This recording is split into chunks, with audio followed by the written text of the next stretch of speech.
guruhimiz a'zolari, Shavvat servis sentri guruhimiz a'zolari mana bizlarni tuya sutimizdan natija olgan atamiz o'zi kelib shu tuya sutidan ichib natija olganini gaplab berish uchun kelgan. Men borib intervyu olaman dedim.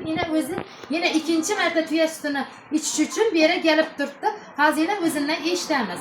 Qani ata, shu tuya sutini qachon ichdingiz? Sizda nechik o'zgarish bo'ldi? Shular haqida gaplab bering.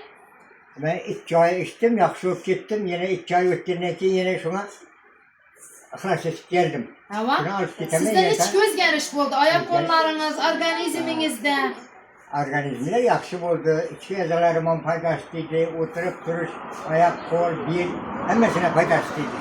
Tamam. Zinadan ishab chiqib tushib yotibsiz tuniga.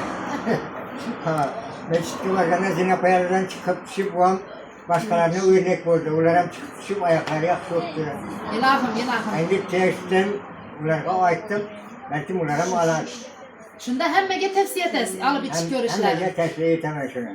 Bizlarning Greenleaf korporatsiyasining mahsulotlarini ne degan foydali, ne degan ajoyib ekanligini yine o'zlaringiz realni ko'rishlaringizni va kelib olib sizlar ham ichib ko'rishlaringizni tavsiya qilamiz. Rahmat. Ajoyib Greenleaf zo'r.